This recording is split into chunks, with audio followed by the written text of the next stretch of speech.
Hello everyone, welcome back to the YouTube channel of Radhika Classes. This is the third part of the revision of chapter Hello Alkanes and Hello Arenes.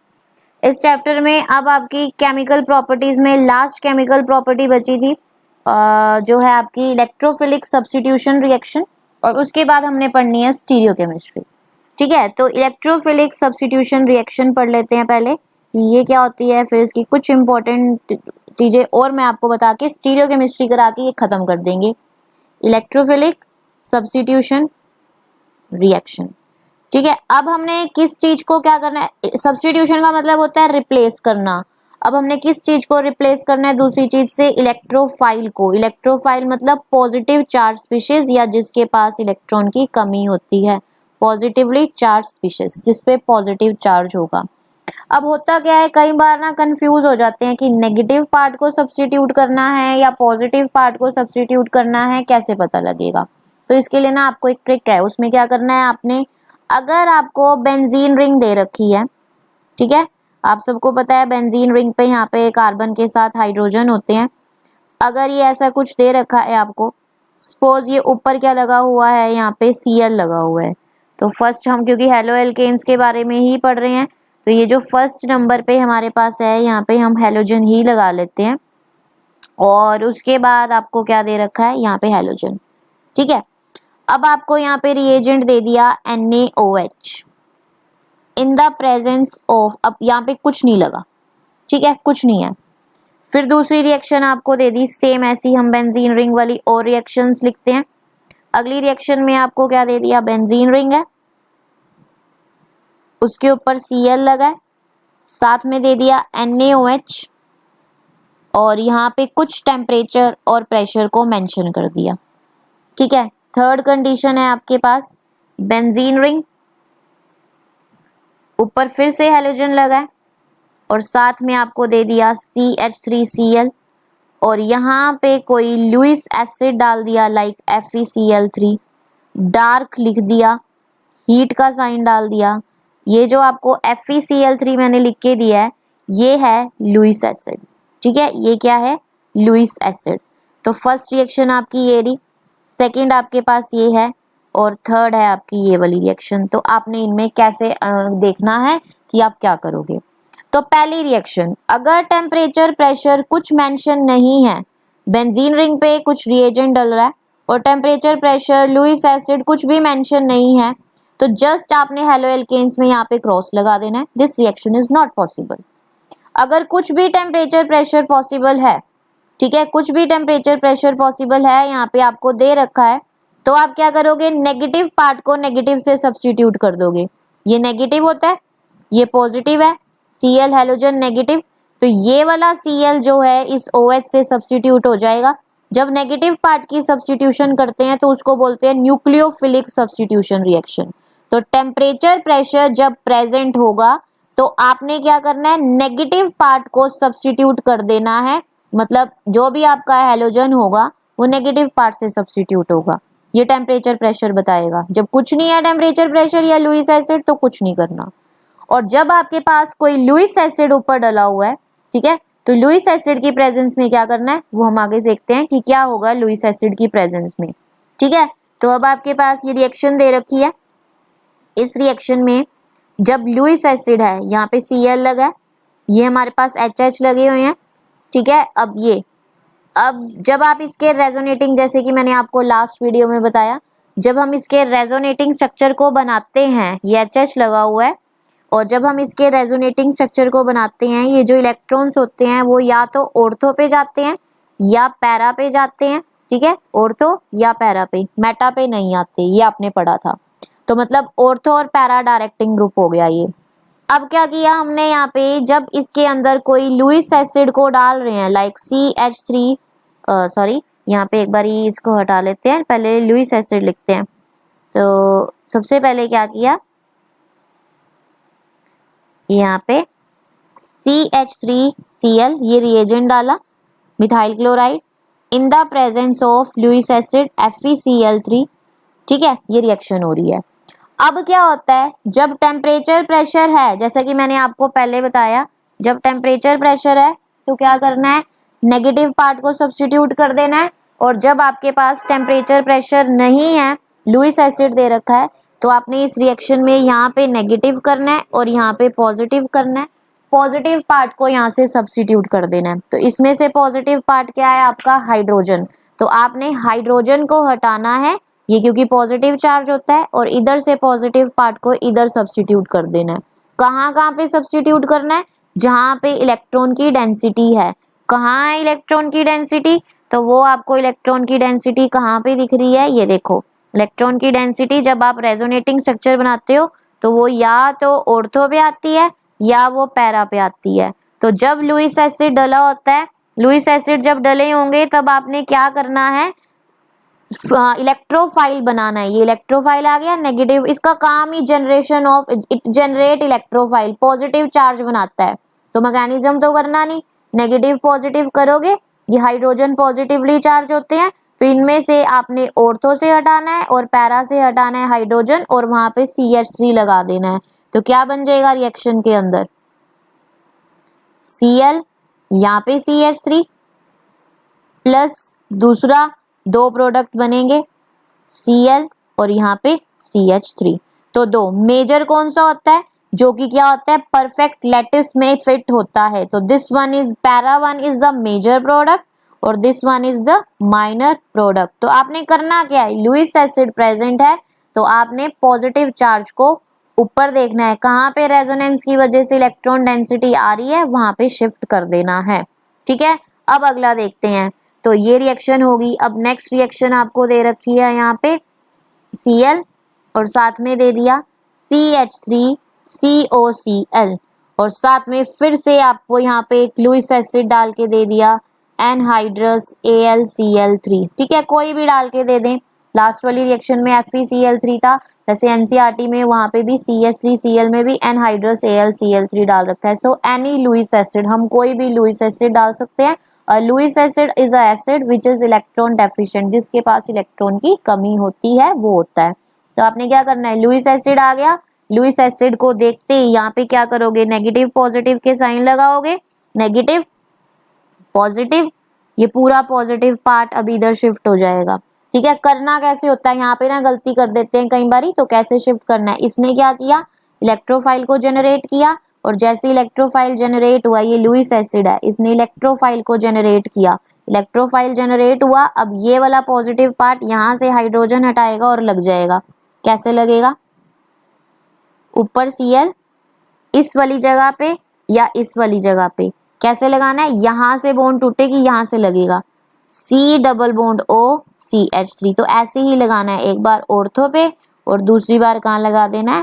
Para पे। तो para वाला जो हो जाएगा वो आपका major product होगा।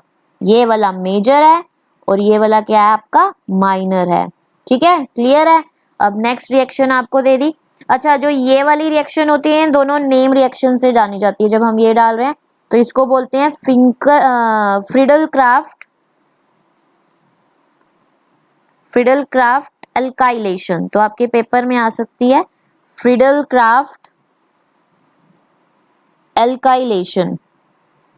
और बुक के अंदर NCERT में ये जो मैंने FeCl3 डाला है, इसकी जगह बुक के अंदर क्या डाला हुआ है? एनहाइड्रस। तो आप उससे कंफ्यूज मत हो ना, आपने बस ध्यान रखना है यहाँ पे आपको हमेशा लुईस एसिड डालने हैं, एनहाइड्रस AlCl3। ये लुईस एसिड है, ये क्या करेगा? ये जनरेट करेगा इलेक्ट्रोफाइल। इलेक्ट्रोफाइल का मतलब होता है पॉजिटिव चार्ज। तो ये वाली रिएक्शन आपकी होती है फ्रीडल-क्राफ्ट एल्काइलेशन रिएक्शन। और नेक्स्ट वाली जो होती है, जब CH3COCl डाल रहे हैं इसी की प्रेजेंस में, बस बीच में CO ग्रुप एक्स्ट्रा आ गया है, तो इसको बोलते हैं Friedel-Crafts acylation reaction. Friedel-Crafts acylation reaction. तो ये आपको नेम रिएक्शन पता होनी चाहिए कि कौन सी क्या है। अब नेक्स्ट रिएक्शन करते हैं इसी में, इलेक्ट्रोफिलिक सब्स्टिट्यूशन रिएक्शन। नेक्स्ट कैसे होगी? फिर से अब Br भी ले सकते हैं, हमने यहाँ पे Br ले लिया, आपको दे दिया Br2 in presence of FeBr3। Again it is a Lewis acid, dark लिखा हुआ है, सनलाइट की प्रेजेंस में नहीं होती बेंजीन रिंग वाली रिएक्शन।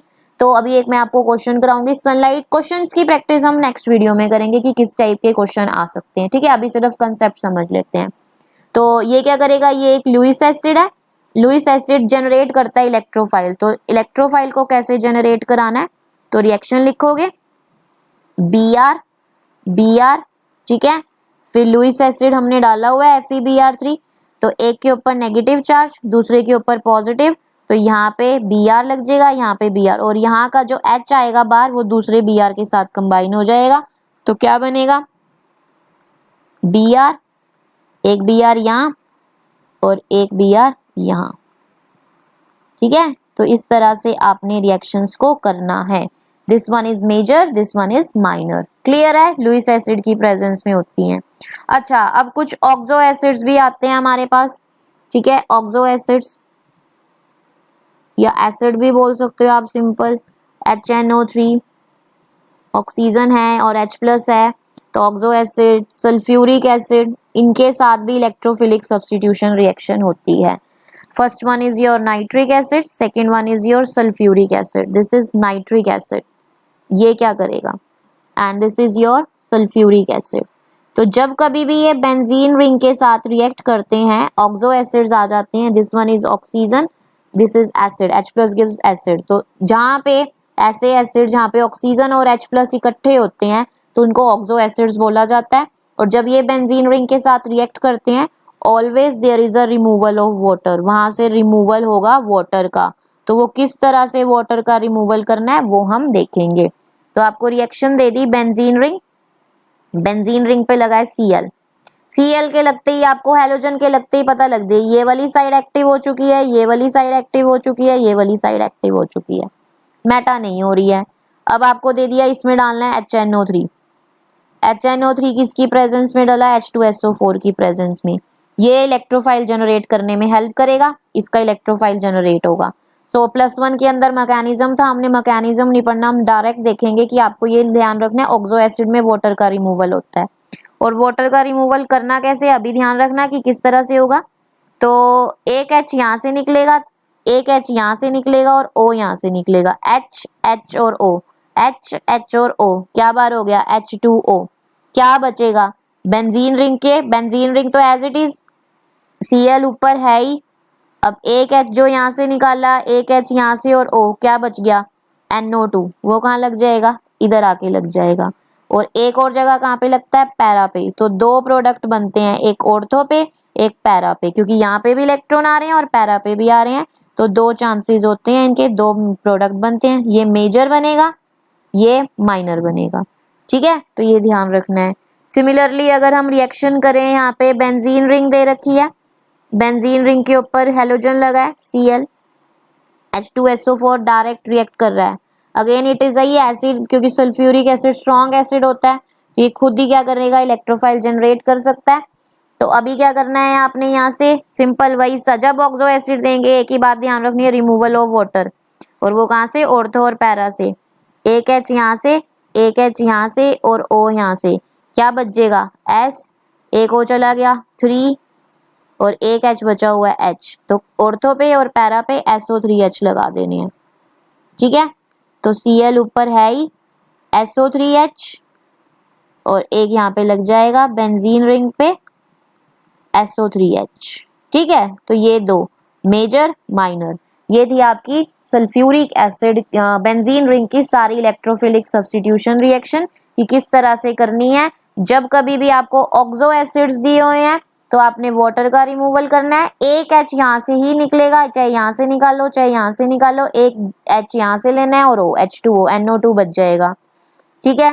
फिर उसके बाद आपने यहाँ पे Br2 जनरेट, जब कभी भी कोई लुईस एसिड होता है वो क्या करता है, इलेक्ट्रोफाइल जनरेट कराता है। इलेक्ट्रोफाइल मतलब पॉजिटिव चार्ज को जनरेट कराता है, और अगर पॉजिटिव चार्ज जनरेट हो रहा है तो वो यहाँ पे H की जगह, क्योंकि H भी पॉजिटिव है तो उसकी जगह ये शिफ्ट कर देना है, ठीक है। फिर उसके बाद जब CH3CO एनहाइड्रस AlCl3 की प्रेजेंस में डलते हैं उसको बोलते हैं फ्रीडल क्राफ्ट एल्काइलेशन, और CH3Cl डलता है तो फ्रीडल क्राफ्ट एल्काइलेशन, क्लियर। और पॉजिटिव चार्ज अब सब्स्टिट्यूट हो रहा है बेंजीन रिंग के ऊपर NaOH टेम्परेचर प्रेशर के बिना, मतलब कुछ भी टेम्परेचर प्रेशर के बिना, लुईस एसिड के बिना क्रॉस लगा देना, रेजोनेंस की वजह से कोई रिएक्शन पॉसिबल नहीं है। टेम्परेचर प्रेशर डल रहा है, टेम्परेचर प्रेशर पे नेगेटिव पार्ट ये ऊपर वाला सब्स्टिट्यूट हो सकता है। इलेक्ट्रोफाइल आ रहा है, जब डार्क है, लुईस एसिड है, तो आप ये वाले जगहों पे H को हटा के कुछ शिफ्ट कर सकते हो। टेम्परेचर प्रेशर की वजह से ये न्यूक्लियोफाइल शिफ्ट होगा, अदरवाइज नहीं। क्लियर है? तो इसके बाद हम आगे बढ़ते हैं। अब ना अपने इसमें एक टॉपिक है एम्बिडेंट न्यूक्लियोफाइल। ठीक है, तो एम्बिडेंट न्यूक्लियोफाइल कौन कौन से, क्योंकि इनसे भी क्वेश्चन आ सकता है। एम्बिडेंट न्यूक्लियोफाइल,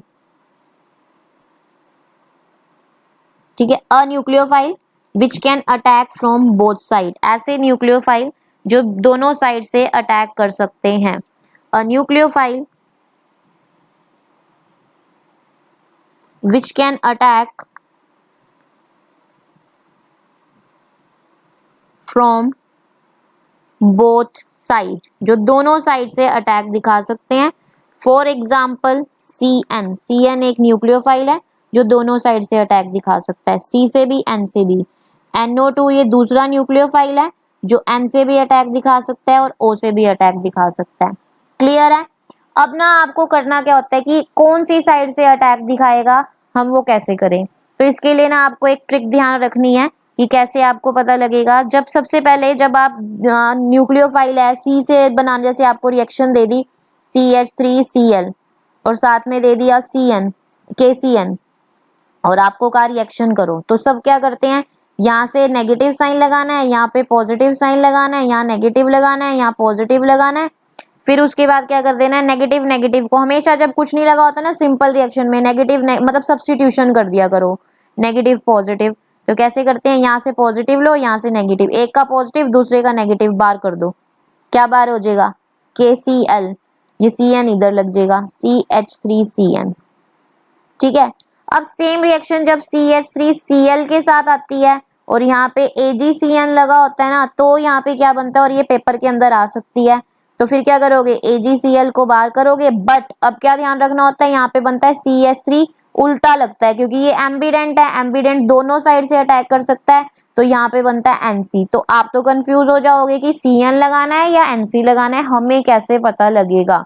तो एम्बिडेंट न्यूक्लियोफाइल वो न्यूक्लियोफाइल होते हैं जो दोनों साइड से अटैक कर सकते हैं। आपको सिर्फ ये दोनों याद रखने हैं कि CN है और NO2 है। जब KCN डाल रहे हैं तो KCl बार होके CN साइनाइड बनता है, और जब AgCN डालते हैं तो NCN ना बन के NC बनता है, जिसको आइसोसाइनाइड बोलते हैं। तो कैसे पता लगेगा कौन सा कब बनना है, तो इसके लिए भी आपको एक बात ध्यान रखनी है। आप सबसे पहले जब कभी भी कर रहे हो ये ट्रिक ध्यान रखना कि किस तरह से हम इनको ध्यान रखेंगे। जब आपके पास कोई कंपाउंड आयोनिक है, ठीक है, या आपके पास कंपाउंड क्या आएगा, कोवेलेंट। ठीक, अब आयोनिक और कोवेलेंट ढूंढने हो ना, तो जोन से जैसे कैसे करते हैं, नॉर्मली किस तरह से किया जाता है। ठीक है, आपको ये पूरा जो फजान रूल होते हैं कि कोई आयनिक कंपाउंड कोवेलेंट नेचर में कब जा रहा है, +1 के अंदर आता है। अगर आपको ढूंढने आते हैं तो बहुत अच्छी बात है। KCl दे रखा है, KCl अब आपको नहीं पता लग रहा कि ये कोवेलेंट है या आयनिक है, आप क्या KCN दे रखा है।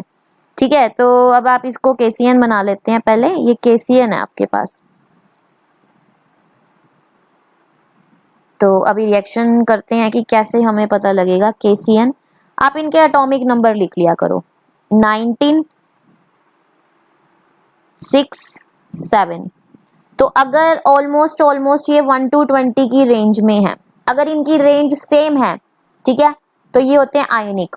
दूसरी साइड हमने लिख लिया AgCN, ठीक है, AgCN। तो कार्बन का एटॉमिक नंबर जो होता है वो होता है 6, 7, और ये 1 to 30 की रेंज में भी नहीं जा रहा। ठीक है, आपको 1 to 30 एटॉमिक नंबर लर्न करने हैं। ठीक है, 1 to 30, 1 to 20 तो सबको आते ही होंगे। 1 to 30 की रेंज अगर इकट्ठे आ रही है, ठीक है, तो ये क्या हो जाएंगे, 1 to 20 लेके चलना, वो सारे इकट्ठे आ रहे हैं तो वो कंपाउंड है आपका आयोनिक। और अगर वो 20 को भी ऊपर जंप कर जाता है, मतलब अगर आप करते हो 1 to 20 में कहाँ से कहाँ तक आते हैं, हाइड्रोजन से लेके कैल्शियम तक, सिल्वर तो बिल्कुल ही नहीं आएगा, इसको तो बहुत ज्यादा हो जाता है। तो अगर इसका उससे ऊपर आपको नहीं भी पता होगा तो भी आपने छोड़ देना, इसको छोड़ दो। ठीक है, क्योंकि इसका 1 to 20 से ऊपर आ रहा है। जिसका एटॉमिक नंबर 1 to 20 के 1 से लेके 20 तक के 1 से लेके 20 तक की रेंज का नहीं है, बहुत बड़ा है। ठीक है, गोल्ड का भी बड़ा है, प्लेटिनम का भी बड़ा है, ऐसे बड़ा है, बस आपने इतना ध्यान रखना है। तो अगर इन दोनों की रेंज से ऊपर इसका चला जाता है तो इसको क्या बोल दोगे, कोवेलेंट। सिर्फ एक ये ट्रिक आपके लिए होगी, जब सेम रेंज वाले आयनिक, जब सेम रेंज वाले नहीं है, कोवेलेंट। ठीक है, अब अगर कोई आपका कंपाउंड आयोनिक है तो वो कैसे बॉन्ड बनाता है एम्बिडेंट में, उसकी दो कंडीशन है। पहली कंडीशन होती है वो क्या करेगा, जैसे अब हम क्या करते हैं, KCN जब टूटता है तो वो क्या देता है, CN। AgCN जब टूटता है वो क्या देता है, NC। Ag ऐसे ही क्या होता है, एक AgNO2 होता है, वो जब टूटता है तो वो क्या देता है, NO2। KNO2 भी होता है एक, अगर वो टूटता है तो वो क्या देता है, ONO। सिर्फ ये दो बातें आपको ध्यान रखनी है। एक बार मैं आपको दोबारा बताती हूँ। आपने सबसे पहले क्या करना है, आयोनिक और कोवेलेंट पे ध्यान रखना है। आयनिक कंपाउंड जैसे KCN हो गया, ये सारे सेम रेंज के हैं। KCN 1 to 20 की रेंज में आ रहा है, K का 19 है, 16 इसका 6 है, इसका 7 हो गया, K का ऐसे सब सेम रेंज के हैं। Ag इसमें से बड़ा है। जब सारे एलिमेंट सेम रेंज के हो आयनिक, ट्रिक से ध्यान रखना, जब एलिमेंट्स बड़े हो जाएं तो वो कोवेलेंट नेचर हो जाएगा, और जब सेम नेचर के होते हैं ना तो वो आयनिक होते हैं। तो उसमें जब हमें कैसे पता लगेगा कि क्या लगाना है, CN लगाना है या NC लगाना है, NO2 लगाना है या ONO2 लगाना है। तो अगर कंपाउंड आयनिक है, आयनिक कैसे पता लगेगा, सेम रेंज से। कैसे पता लगेगा, सेम रेंज। और कोवेलेंट कैसे पता लगता है, उनकी रेंज क्या होती है, डिफरेंट। वो डिफरेंट रेंज को फॉलो करते हैं। डिफरेंट रेंज मतलब कि उनका एटॉमिक नंबर में बहुत डिफरेंस आने वाला है। अगर कंपाउंड आयनिक है तो उसकी दो कंडीशन होती हैं। एक होती है स्टेबिलिटी, स्टेबिलिटी को चेक करो। दूसरी होती है इलेक्ट्रोनेगेटिविटी। इलेक्ट्रोनेगेटिविटी क्या होनी चाहिए, हाई। ठीक है, और ऐसी अगर कोवेलेंट है तो उसमें दो कंडीशन होती है। मोर इलेक्ट्रोनेगेटिविटी क्या होनी चाहिए, हाई, और मोर इलेक्ट्रोनेगेटिव इसका होता है मोर इलेक्ट्रॉन होने चाहिए। और एक अगर आप इसकी इलेक्ट्रोनेगेटिविटी हाई है तो इसकी इलेक्ट्रोनेगेटिविटी क्या होनी चाहिए, लो इलेक्ट्रोनेगेटिविटी। तो आप एक कंडीशन याद रख लो, चाहे आप इसकी कंडीशन याद रखो चाहे इसकी कंडीशन याद रखो, एक ही बात है। ठीक है, तो अभी आपको ना सिर्फ आपने क्या ध्यान रखना है, आयनिक का ध्यान रख लेना, कोवेलेंट का उसका उल्टा ही करना होता है। स्टेबिलिटी, ये दो बातें, stability, more electron, electronegativity high, electronegativity low. तो अभी करते हैं हम क्वेश्चन। आपको ऐसे करना है कि आपको दे दिया CH3Cl और AgNO2, और आपको पता नहीं है कि इस रिएक्शन में क्या करें। तो सबसे पहले कुछ नॉर्मल क्या करना होता है, नेगेटिव पॉजिटिव के साइन लगाने हैं। स्टेप 1 पे क्या करोगे, नेगेटिव पॉजिटिव के साइन लगाओगे, नेगेटिव पॉजिटिव नेगेटिव पॉजिटिव। फिर दूसरी बात आपके ध्यान में आए कि ये जो है ना, ये सेम रेंज का नहीं लग रहा, Ag बहुत बड़ा है। अब अगर Ag बहुत बड़ा है तो ये कौन सी नेचर को अडॉप्ट करेगा, कोवेलेंट नेचर हो जाएगी। कोवेलेंट नेचर की दो बातें ध्यान रखनी है, एक होता है लेस इलेक्ट्रॉन, उसके अंदर इलेक्ट्रॉन जिसमें कम हो, या दूसरी बात आप चेक कर सकते हो यहाँ पे इलेक्ट्रोनेगेटिविटी क्या हो, लो हो। ठीक है, और अगर आपको एक बात का ध्यान रखना है तो ये ध्यान रखना है, इलेक्ट्रोनेगेटिविटी पूरे पीरियोडिक टेबल के अंदर यहाँ पे क्या होती है, इस तरह से FON। ठीक है, सबसे ज्यादा फ्लोरीन की, फिर ऑक्सीजन, फिर नाइट्रोजन, FON। तो अभी आपको दो एलिमेंट यहाँ पे दे रखे हैं, एक दे रखा है नाइट्रोजन, AgCl तो बाहर हो जाएगा, एक दे रखा है नाइट्रोजन, एक दे रखा है ऑक्सीजन। इन दोनों में से आपने ये देखना है इलेक्ट्रोनेगेटिविटी कम किसकी है, उसके साथ ये जुड़ जाएगा। तो किसकी कम है इलेक्ट्रोनेगेटिविटी, N की, FON, N की कम है, तो CH3 किसके साथ जुड़ेगा, N के साथ। तो डायरेक्ट लिखेंगे CH3NO2। ठीक है, ऐसे लिख देंगे। अभी सेम क्वेश्चन अगर आपको दे दें CH3Cl प्लस KNO2, अब आपको बोल दिया इनको जोड़ो, तो सबसे पहले आपने देखना है कि अब ये सेम रेंज के हैं, सेम रेंज के हैं, तो ये कौन सा कंपाउंड हो गया आपका, आयोनिक। और अगर ये आयोनिक हो गया है तो अब ये इनका उल्टा करेगा, इलेक्ट्रॉन, इन दोनों की इलेक्ट्रोनेगेटिविटी में से जिसकी इलेक्ट्रोनेगेटिविटी ज्यादा होगी उसकी तरफ जाएगा। तो FON, O की इलेक्ट्रोनेगेटिविटी ज्यादा है, अब N नहीं जुड़ेगा, पहले O जुड़ेगा। तो इसको कैसे लिखेंगे, CH3, KCl तो बाहर हो जाएगा, तो अब पहले लगेगा O, फिर N, फिर O, ONO। तो इस चीज को आपको ध्यान रखना है। जब कोवेलेंट नेचर होती है लेस इलेक्ट्रॉन, अभी मैं ये केस आपको समझाती हूँ। लो इलेक्ट्रोनेगेटिविटी किसकी है, ये 3 केस आप ध्यान रखना, FON। O की इलेक्ट्रोनेगेटिविटी ज्यादा है, हमें तो कम वाले को जोड़ना है, तो आप NO2 लिख दोगे। जब आयनिक कंपाउंड है, इसका उल्टा, लो इलेक्ट्रोनेगेटिविटी नहीं, हाई इलेक्ट्रोनेगेटिविटी, तो O की ज्यादा है, तो अब ONO। तो ये 2 केस भी आपके आ सकते हैं। अब हम लेस इलेक्ट्रॉन वाले की बात करते हैं। तो अभी आपको केस दे दिया CH3Cl और साथ में दे दिया KCN। अब इसमें FON की इलेक्ट्रोनेगेटिविटी तो होगी, अब कार्बन और नाइट्रोजन की बात करनी है। सॉरी, यहाँ पे Cl आ गया आपके पास। दूसरा दे दिया CH3Cl प्लस AgCN। ठीक है, आपको सिर्फ 2 बातें ध्यान रखनी है। कोवेलेंट की बात को ध्यान रखो। कोवेलेंट की कंडीशन क्या होती है, एक होती है लेस इलेक्ट्रॉन, दूसरी होती है लो इलेक्ट्रोनेगेटिविटी। दोनों चीजें कम ही होनी चाहिए इसके पास। ठीक है, तो हम इन दोनों से ही इसको कनेक्ट कर लेंगे। अभी आपको ये पता है ये रेंज इनकी बहुत ज्यादा है, Ag बड़ा है, ये कोवेलेंट नेचर का है और ये कैसी नेचर का है, आयोनिक नेचर का है। ठीक है, तो यहाँ पे जो बनेगा उसको उल्टा वहां कर देंगे। अब यहाँ से AgCl को बाहर कर दिया, यहाँ से KCl को बाहर कर दिया, ये KCl बाहर हो गया, यहाँ AgCl बाहर हो गया। अब बच गया हमारे पास C और N। अब इसमें क्या करना होता है, कोवेलेंट में इलेक्ट्रोनेगेटिविटी हम चेक नहीं कर पा रहे, इसी में करना FON में कि किसकी ज्यादा है किसकी कम है, नहीं पता लग रही है। तो दूसरा होता है मोर इलेक्ट्रॉन, सॉरी यहाँ पे आपके पास लेस इलेक्ट्रॉन नहीं, मोर इलेक्ट्रॉन आने हैं। मोर इलेक्ट्रॉन, मोर इलेक्ट्रॉन कैसे पता लगेगा, इनके एटॉमिक नंबर से। कार्बन का एटॉमिक नंबर है 6, नाइट्रोजन का एटॉमिक नंबर है 7। ज्यादा इलेक्ट्रॉन किसके पास है, नाइट्रोजन के पास। तो अटैक कहां से होगा, N से, CH3NC। ठीक है, और अगर इसमें उल्टा कर दो, अब यहाँ पे क्या होती है स्टेबिलिटी, तो CH3CN। ठीक, तो ये ट्रिक से आप कर सकते हो। क्या चेक करनी है, जब आपने कोवेलेंट नेचर को चेक करना है, मोर इलेक्ट्रॉन या लो इलेक्ट्रोनेगेटिविटी। आयनिक करैक्टर को चेक करना हो, कोई एक बात का ध्यान रखना, आयनिक करैक्टर को चेक करना हो तो उसके क्या फैक्टर होते हैं, उसमें क्या देखना है, स्टेबिलिटी और इलेक्ट्रॉन। ये भी मैं आपको बता देती हूँ स्टेबिलिटी कैसे चेक करते हैं। तो अगर आपको स्टेबिलिटी चेक करनी होगी कौन सी बॉन्ड स्टेबल है, जैसे आपको दे दिया CH3, ये दे दिया CN बना के दे दिया कि ये बनेगा या ये बनेगा, कौन सी बॉन्ड ज्यादा स्टेबल है, इन दोनों में से कौन सी बॉन्ड ज्यादा स्टेबल है। तो आपको ध्यान रखना है कार्बन कार्बन की बॉन्ड ज्यादा स्टेबल होती है as compare to carbon nitrogen bond. ठीक है, कार्बन नाइट्रोजन बॉन्ड। तो आपसे पूछा जाए इन दोनों में से कौन सा बनेगा, जब हम KCN डालेंगे, KCN को क्या चाहिए होता है, KCN को स्टेबिलिटी चाहिए होती है। ठीक है, स्टेबिलिटी कब मिलेगी, जब उसका अटैक C से होगा। ठीक है, उसका अटैक किससे होगा, C से, N से नहीं।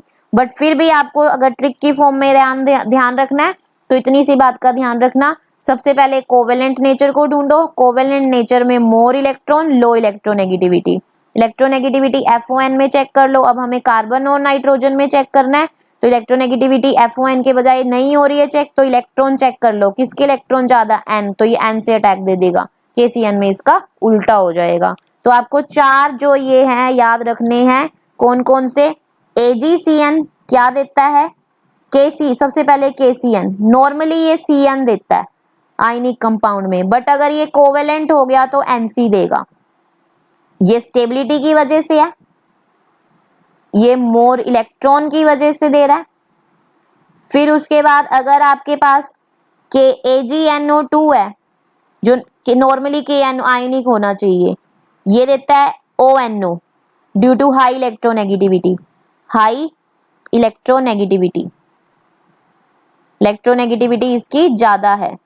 जो ये है ये टूट के देता है NO2 due to low electronegativity, इसकी इलेक्ट्रोनेगेटिविटी क्या होती है, कम। ठीक है, नॉर्मली जो मोर प्रेफरेबल होते हैं, होना क्या चाहिए था ये, मतलब नॉर्मली ये देता है, होना क्या चाहिए था, CN देना चाहिए था, बट कोवेलेंट होने की वजह से ये चेंज हो जाता है, कोवेलेंट होने की वजह से ये क्या हो जाता है, चेंज हो जाता है। क्लियर है, तो ये चीज आपको ध्यान रखनी है। तो चलिए अब उसके बाद पढ़ते हैं यहाँ पे स्टीरियो। स्टीरियो में क्या आता है, स्टीरियोकेमिस्ट्री में ना स्ट्रक्चर रोटेशन पे होते हैं कि आप कैसे रोटेट कर सकते हो उनको, कैसे कैसे उसका स्ट्रक्चर चेंज होता रहेगा। तो क्या हो गया, सबसे पहले ना आपके पास कोई भी ऑर्गेनिक कंपाउंड है, ऑर्गेनिक कंपाउंड कोई भी ले सकते हैं, ब्यूटेनॉल, कुछ भी कंपाउंड ले लो, उसके ऊपर से light, plane of polarized light को निकोल प्रिज्म के थ्रू पास कराया। ठीक है, अगर ये लाइट पास होने के बाद, निकोल प्रिज्म लगा रखा है यहाँ पे, ठीक है, उसके बाद ये लाइट पास होती है, अगर ये लाइट इफ इधर से ऐसे घूम जाती है क्लॉकवाइज, ठीक है, ये ऐसे घूम रही है क्लॉकवाइज, तो इसको क्लॉकवाइज घूम रही है, अगर सोल्यूशन के ऊपर से निकोल प्रिज्म लगाया, लाइट पास कराई और वो क्लॉकवाइज घूम जाती है, मतलब वो कंपाउंड से लाइट पास होते हुए क्लॉकवाइज घूमगी, तो उस कंपाउंड को बोलते हैं डेक्स्ट्रो। ठीक है, इस फिनोमिना को बोलेंगे डेक्स्ट्रो। और अगर वो एंटी क्लॉकवाइज घूम जाए तो उसको बोलते हैं लीवो। ठीक है, प्लेन ऑफ पोलराइज्ड लाइट जो क्या होती है, if a plane optically active compounds बोला जाता है, जो आपका कंपाउंड है ऑर्गेनिक कंपाउंड, उसके ऊपर से प्लेन ऑफ पोलराइज्ड लाइट को पास करा रहे हैं, प्लेन ऑफ पोलराइज्ड लाइट, ठीक है, उसको पास कराया, अगर वो रोटेट होती है, निकोल प्रिज्म के थ्रू निकल के जाती है, फिर कंपाउंड में से निकलती है और वो लाइट बाहर जाने के बाद रोटेट हो जाती है either in a clockwise direction और इन अ एंटी क्लॉकवाइज डायरेक्शन, तो उसको क्या बोला जाता है, जो कंपाउंड है वो आपका ऑप्टिकली एक्टिव है। ठीक है, ऑप्टिकली एक्टिव है। और इसको किस पे देखा जाता है, ये पूरा जो प्रोसीजर होता है, डेक्स्ट्रो आ रहा है, लीवो आ रहा है, ये इंस्ट्रूमेंट होता है पोलैरीमीटर। ठीक है, कौन सा इंस्ट्रूमेंट है, पोलैरीमीटर। तो अगर ये, तो आपको सिर्फ क्या है, इंस्ट्रूमेंटेशन नॉलेज होगी कि ऑर्गेनिक कंपाउंड दिया, इसके ऊपर से लाइट पास कराओ, और अगर लाइट पास कराते हैं तो देखो कि वो क्लॉकवाइज लाइट रोटेट हो रही है या एंटी क्लॉकवाइज। क्लॉकवाइज हो रही है तो compound is dextro, anti clockwise हो रही है तो वो लीवो है। जो डेक्स्ट्रो कंपाउंड होता है, आप अपनी बुक में देखोगे, जब हम IUPAC नेम या कुछ देखते हैं तो उसके साथ प्लस का साइन लिखा हुआ मिले, या कब कोई कंपाउंड देखते हो लीवो में उसके साथ क्या साइन मिलता है, नेगेटिव। डी, कई बार स्मॉल डी, स्मॉल लेते हैं, कैपिटल नहीं लेना, और यहाँ पे कैसा दे देते हैं, स्मॉल एल। ठीक है, तो ये गिवन होते हैं।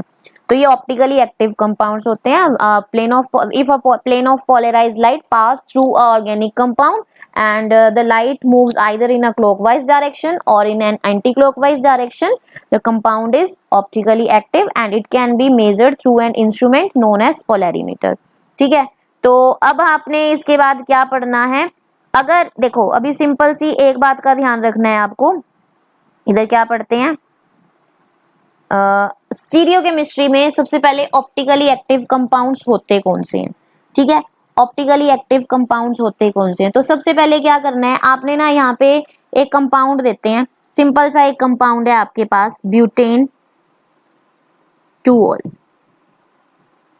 ठीक है, अब इस ब्यूटेन 2-ऑल को ना हमने क्या करना है, सबसे पहले अरेंज कर लेते हैं, स्ट्रक्चर बनाते हैं, 1 2 3 4, सेकेंड नंबर पे OH लगा दिया, यहाँ HH कंप्लीट कर लिए।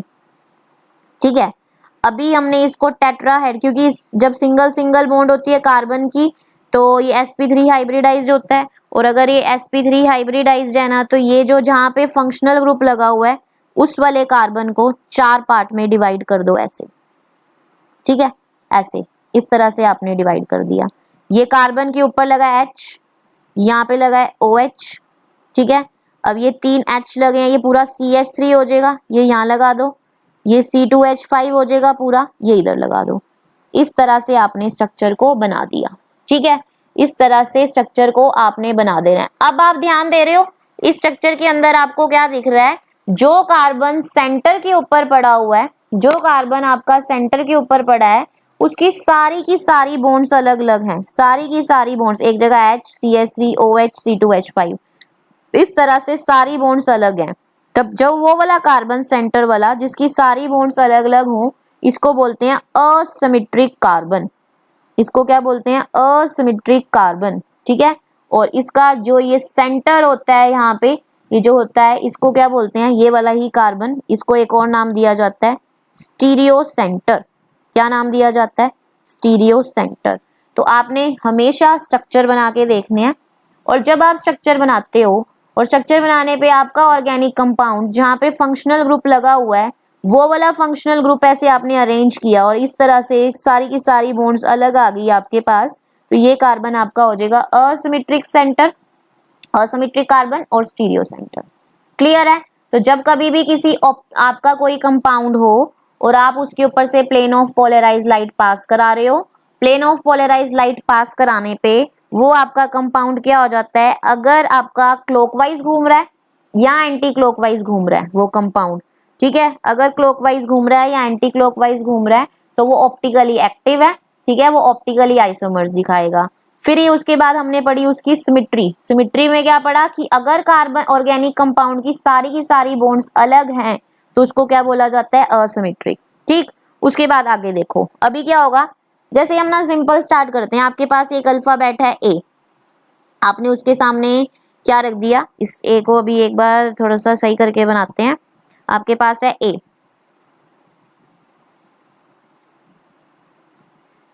अल्फाबेट ए, आपने इस पे रखा मिरर।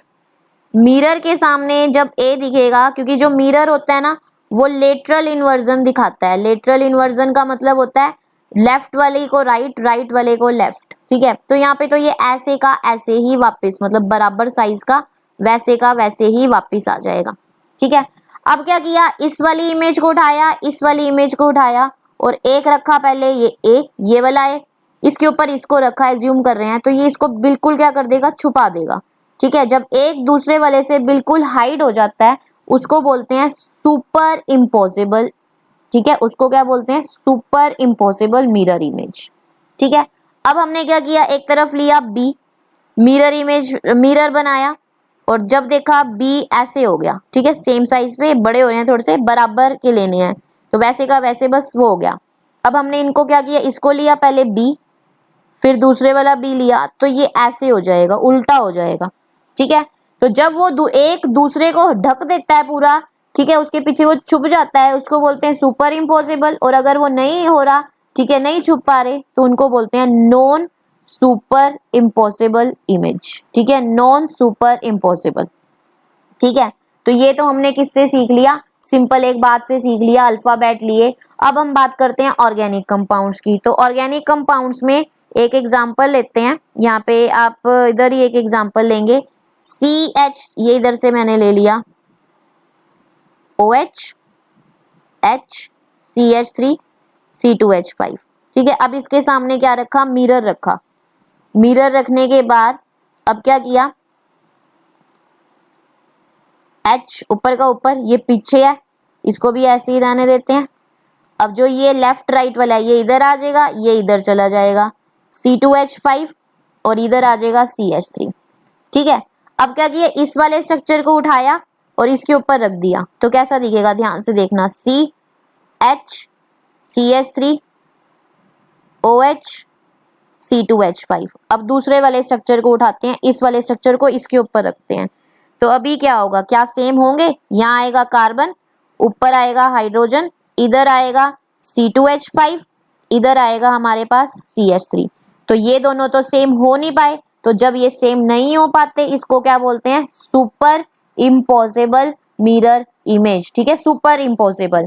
और जोन से कंपाउंड आप सुपर इम्पॉसिबल मिरर इमेज बनाते हैं उनको क्या बोलते हैं, कायरल कंपाउंड, ठीक है, कायरल कंपाउंड। और जो कायरल कंपाउंड होते हैं उसका ये सेंटर वाला कार्बन क्या कहलाता है, कायरल कार्बन। वो क्या होता है, कायरल कार्बन, ये कायरल कार्बन है आपका, ठीक है। तो आपने स्ट्रक्चर बना के देखना है, स्ट्रक्चर अगर सुपर इम्पोज नहीं हो रहा है, नॉन सुपर इम्पोज हो रहा है, सुपर इम्पोज नहीं हो रहा, नॉन सुपर है, तो वो क्या हो जाएगा आपका कायरल कंपाउंड। अब एक और स्ट्रक्चर बनाते हैं, ठीक है, एक और स्ट्रक्चर बनाते हैं, फिर देखते हैं कि क्या होता है। अभी मैंने लिया CH3, Cl, CH3 और ऊपर ले लिया H, मिरर रखा, फिर यही सेम स्ट्रक्चर अब H, CH, चाहिए इधर चला जाएगा, ये इधर चला जाएगा, CH3, CH3, हमें तो नहीं पता लगा।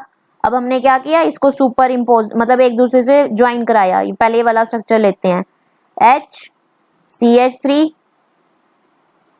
Cl, CH3। अब सेकंड वाला लेते हैं, ठीक है, तो सेकंड वाला जब लेंगे तो क्या होगा, इसमें C ऊपर H, ये CH3, ये तो बिल्कुल CH3 के ऊपर आ गया, ये दूसरा CH3। तो हमें तो कुछ पता नहीं लग रहा क्योंकि पहले वाले ने दूसरे वाले को हाइड कर दिया, यहाँ पे भी Cl आ जाएगा। तो ये होता है हमारा सुपर इम्पॉसिबल। सुपर इम्पॉसिबल, उसने उसको बिल्कुल हाइड करके रख दिया। तो एक होता है जब नहीं ढक पा रहे, नॉन सुपर इम्पॉसिबल, जब ढक देते हैं सुपर इम्पॉसिबल। और जो सुपर इम्पॉसिबल होते हैं वो कार्बन आपका अकायरल होता है। वो कैसा होता है आपका अकायरल कार्बन, ठीक है। तो कायरल और अकायरल में आई होप आपको क्लियर हो गया होगा। जब वो बिल्कुल ढक देगा उसको तो अकायरल, और जब वो नहीं ढक पाएगा तो वो कायरल। उस फिनोमिना को बोलते हैं कायरलिटी, ठीक है। अब क्या करना है आपने, जैसे हमने एक एग्जांपल लिया, वो रब कर दिया था मैंने, तो दोबारा बना लेते हैं। यहाँ पे लगा है आपका H, यहाँ लगा है CH, यहाँ लगा है OH, यहाँ लगा है CH3। इसके ऊपर दूसरा रखा, ठीक है, मिरर इमेज बनाई। ये है H, ये है CH3, ये है OH और ये है CH3। ये दोनों स्ट्रक्चर आपस में जोड़े तो एक जैसे होंगे, मतलब मिरर इमेज बन रही है लेकिन हमें पता नहीं लग रही है, तो इसको बोलते हैं ऑप्टिकली इनएक्टिव, ठीक है, क्योंकि ये सुपर इम्पोज हो चुके हैं एक दूसरे के ऊपर, ऑप्टिकली इनएक्टिव।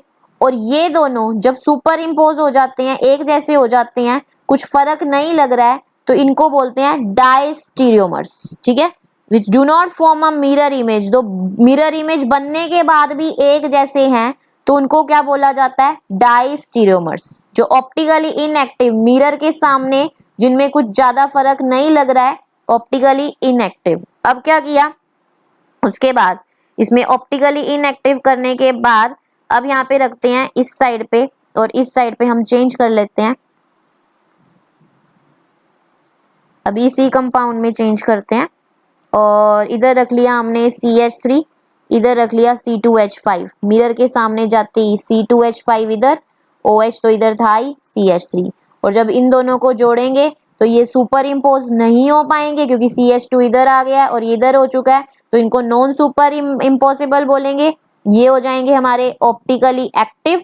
और जब ऑप्टिकली एक्टिव कंपाउंड्स होते हैं, ये दोनों आपस में क्या कहलाते हैं, ये इसके साथ, ठीक है, आपस में क्या कहलाएगा, एनेंशोमर्स। इनको क्या बोलते हैं, एनेंशोमर्स, ठीक है। इसमें से एक जब plane of polarized light pass होगी वो क्लॉकवाइज चला जाएगा, ऐसे घूमेगा, सॉरी इस तरह से घूमेगा, और एक कैसा घूमेगा, एंटी क्लॉकवाइज। जो क्लॉकवाइज होता है उसको बोलते हैं डेक्स्ट्रो, जो एंटी क्लॉकवाइज होगा उसको क्या बोलेंगे, लीवो। तो जो डेक्स्ट्रो होगा विद द पॉजिटिव साइन और जो लीवो होगा विद द नेगेटिव साइन। तो enantiomers are the mirror images, एक डेक्स्ट्रो और लीवो। तो जो दो कंपाउंड आपस में क्या करते हैं, एक दूसरे के साथ सुपर इम्पोज नहीं हो पाते हैं, उन दोनों को इकट्ठे क्या बोला जाता है, एनेंशोमर्स। जो सुपर इम्पोज हो जाते हैं उनको क्या बोला जाता है, डायस्टीरियोमर्स, ठीक है, डायस्टीरियोमर्स। अब हमारे पास दो एनेंशोमर्स आ चुके हैं, एक डेक्स्ट्रो है एक लीवो है। अब क्या किया, नेक्स्ट क्या है, डेक्स्ट्रो लीवो जो दो कंपाउंड थे उनकी रेशो ले ली 1:1, मतलब बराबर बराबर डेक्स्ट्रो ले लिया और उतना ही लीवो ले लिया। और इनको क्या किया, एक ऑर्गेनिक कंपाउंड में, सपोज सबसे पहले क्या लिया हमने, डेक्स्ट्रो लिया, डेक्स्ट्रो, उसके ऊपर से plane of polarize light pass कराई, तो पता है कि वो क्या करेगी, उसको क्लॉकवाइज घुमा देगी, क्लॉकवाइज रोटेट करा देगी प्लेन ऑफ पोलराइज लाइट, अगर डेक्स्ट्रो है। अब क्या किया, लीवो लिया, लीवो से plane of polarize light pass कराई, उसने उसको एंटी क्लॉकवाइज घुमा दिया। अब क्या किया, ये दोनों एनेंशोमर्स होते हैं आपस में, ये पॉजिटिव है ये नेगेटिव है। अब क्या किया, इन दोनों को मिक्स करके 1 by 1 में रखा, डेक्स्ट्रो और लीवो को। प्लेन ऑफ पोलराइज लाइट गई, ना तो वो इधर जाएगी ना वो, मतलब ना तो वो क्लॉकवाइज जाएगी ना वो एंटी क्लॉकवाइज, वो सीधी जाएगी। तो जब हम डेक्स्ट्रो और लीवो का मिक्सचर मतलब बराबर इक्वल क्वांटिटी में दोनों का मिक्सचर ले लेते हैं, प्लेन ऑफ पोलराइज लाइट जो है वो सीधी जाती है, वो कहीं रोटेट नहीं होती है। तो इस मिक्सचर को क्या बोला जाता है, रेसिमिक मिक्सचर, ठीक है। और इस फिनोमिना को क्या बोला जाता है, रेसिमिसाइजेशन, ठीक है। तो आपको ध्यान रखना है, equal proportion of enantiomers dextro और लीवो, उनको जब लेते हैं तो वो क्लॉकवाइज और एंटी क्लॉकवाइज को निग्लेक्ट वो कर देते हैं, कैंसल आउट कर देते हैं, और सीधी जाती है लाइट। और इस मिक्सचर को कैसे लिखा जाता है, प्लस माइनस से, डेक्स्ट्रो लीवो का मिक्सचर प्लस माइनस, ठीक है, प्लस माइनस की दोनों है इसके अंदर। क्लियर है? तो ये था आपकी कुछ टर्म्स जहां पे आपको एनेंटियोमर्स, डायस्टीरियोमर्स, रेसिमिक मिक्सचर, ये सब कुछ पता होना चाहिए कि क्या क्या होती हैं। जब सुपर इम्पोज हो जाएगा तो उसको बोलते हैं कि ऑप्टिकली इनएक्टिव है, और जब वो ढक नहीं पा रहा है, उसके ऊपर हाइड नहीं हो पा रहा है, तो ढकेगा नहीं। जैसे ये बी है, बी को दूसरी बी के साथ रखा तो ऐसा दिख रहा है, ढक नहीं पाएगा, तो ये क्या है हमारा non super imposable, optically active, और ये दोनों आपस में क्या कहलाएंगे, ठीक है, अगर हम ऑर्गेनिक कंपाउंड ना लेके ऐसे करिए, दोनों आपस में एनेंटियोमर्स, और इन दोनों की इक्वल प्रोपोर्शन ले ले और मिक्स कर दे तो इनको क्या बोलेंगे, रेसिमिक मिक्सचर, ठीक है, रेसिमिक मिक्सचर। अच्छा, अब ये दो टर्म्स और रहेगी, फिर ये आपका खत्म। अगर आपके पास कोई रिएक्शन दे रखी है Cl और यहाँ लगा H, H और H, this is your nucleophile.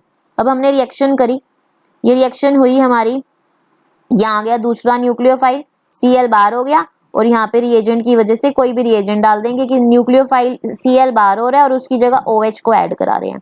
एक कंडीशन ये है, दूसरी कंडीशन आपके पास ये है, OH इधर डल रहा है, H, H और H। तो अब आपने ना इसमें आपसे पूछ सकते हैं आपको क्या पता लग रहा है, ये न्यूक्लियोफाइल और उसी साइड पे सेम न्यूक्लियोफाइल यहाँ डल गया, सेम साइड पे। तो जब सेम साइड पे न्यूक्लियोफाइल डल जाता है, इसको बोला जाता है रिटेंशन, मतलब सेम साइड पे रिटेंट रहा, अपनी जगह पे ही रहा। और जब वो बैक साइड पे आ जाता है, पीछे से अटैक हो गया, तो इसको बोलते हैं inversion of configuration, inversion of configuration, ठीक है। तो इन चीजों का आपको ध्यान रखना है कि आपने क्या क्या पढ़ा है इसके अंदर, ठीक। तो अब ना मैं आपको एक बार ये बता देती हूँ कि आपके इस सिलेबस में क्या क्या नेम रिएक्शन है। तो नेम रिएक्शन हेलो एल्केन्स के अंदर आपने कौन कौन सी पढ़नी है। सबसे पहले आपको स्वार्ट्ज रिएक्शन पता हो क्या होती है, स्वार्ट्ज रिएक्शन अच्छे से इनके नोट्स बना लेना। फिर है आपके पास फिंकलस्टेन रिएक्शन, फिंकलस्टेन रिएक्शन। थर्ड है आपके पास सैंडमेयर, सैंडमेयर को भी एक बार एनसीईआरटी से थोड़ा सा पढ़ लेना, Sandmeyer reaction. Wurtz reaction, Wurtz Fittig reaction,